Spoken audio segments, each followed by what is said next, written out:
नेपाल की सड़कों पर एक बार फिर हंगामा बरपा है। लोग आत्मदाह कर रहे हैं। आखिर क्यों युवा खुद को आग के हवाले कर रहे हैं? आत्मदाह में अब तक 2 लोगों की मौत हो चुकी है।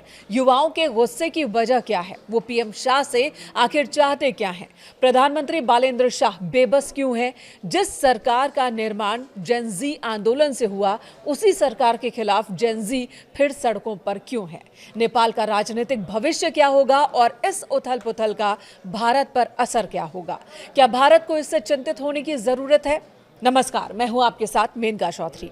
भारत का पड़ोसी देश नेपाल फिर जल रहा है। हालिया जेनजी आंदोलन मुख्य रूप से प्रधानमंत्री बालेंद्र शाह यानी कि बालेन सरकार की बेदखली की नीतियों और युवाओं की नाराजगी की वजह से है। यूं तो पीएम बालेन ने कई विवादित फैसले लिए, लेकिन हाल ही में काठमांडू में बिना किसी वैकल्पिक व्यवस्था के भूमिहीन झुग्गीवासियों को हटाने का फैसला और एक युवा राइडर गणेश नेपाली का पासपोर्ट विभाग के बाहर आत्मदाह की कोशिश, जिसमें उसकी मौत हो गई, उसके बाद लोगों का गुस्सा भड़क उठा। इस घटना में 25 साल के गणेश की मौत हो गई। पिछले 3 दिनों में 3 युवाओं ने आत्मदाह की, जिनमें 2 की जान चली गई है, जिसके बाद अब नेपाल के युवा प्रधानमंत्री बालेन शाह के इस्तीफे की मांग कर रहे हैं, सड़कों पर उतर आए हैं। युवाओं ने अपनी मांगें खुलकर रखी हैं। उनकी पहली मांग है गरीबों और भूमिहीनों का पुनर्वास। प्रदर्शनकारियों ने बिना किसी ठोस पुनर्वास योजना के झुग्गीवासियों और गरीब समुदायों को बेदखल करने की प्रशासनिक कार्रवाई पर तुरंत रोक लगाने की मांग की है। आत्मदाह और मौत के मामलों में इंसाफ की मांग की है। गणेश नेपाली समेत आर्थिक तंगी और प्रशासनिक उत्पीड़न के कारण जान गंवाने वाले युवाओं के परिवारों को न्याय और आर्थिक मुआवजा देने की मांग की गई है।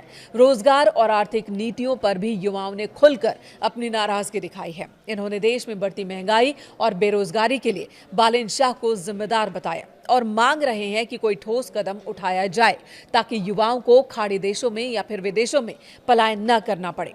इन्होंने पुलिस द्वारा प्रदर्शनकारी छात्रों, समाज सेवियों और पत्रकारों की अवैध गिरफ्तारियों और दमन को तुरंत बंद करने की मांग की। युवा बेहिसाब करप्शन से भी परेशान हैं। सरकार और नगर निगम पुलिस की निरंकुश कार्यशैली को बदलने की मांग कर रहे हैं। कुल मिलाकर स्थिति यह है कि नेपाल के युवा हताशा में हैं।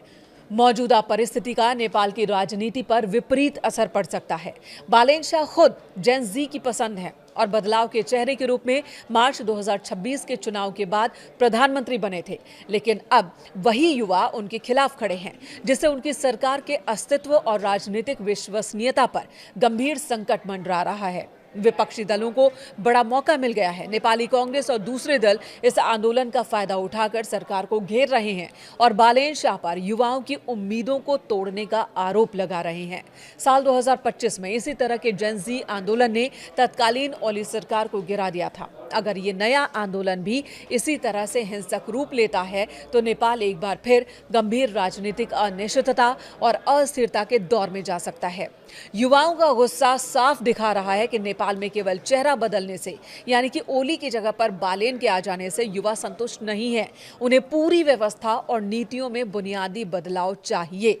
अब सवाल की इस स्थिति का भारत पर असर क्या होगा?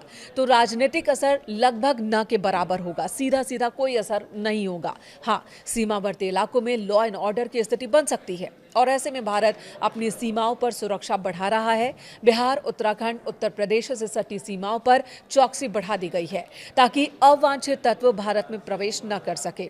अगर नेपाल में आंतरिक आर्थिक संकट और राजनीतिक दमन बढ़ता है तो खुली सीमा का लाभ उठाकर बड़ी संख्या में नेपाली नागरिक और युवा रोजगार और सुरक्षा के लिए भारत का रुख कर सकते हैं। भारत हमेशा नेपाल में राजनीतिक स्थिरता का समर्थक रहा है। नेपाल में बार बार सरकार बदलने या अराजकता फैलने से क्षेत्र में भू राजनीतिक अस्थिरता बढ़ जाती है, जिसका फायदा उठाकर चीन जैसे देश अपनी पकड़ मजबूत कर सकते हैं, कोशिश कर सकते हैं।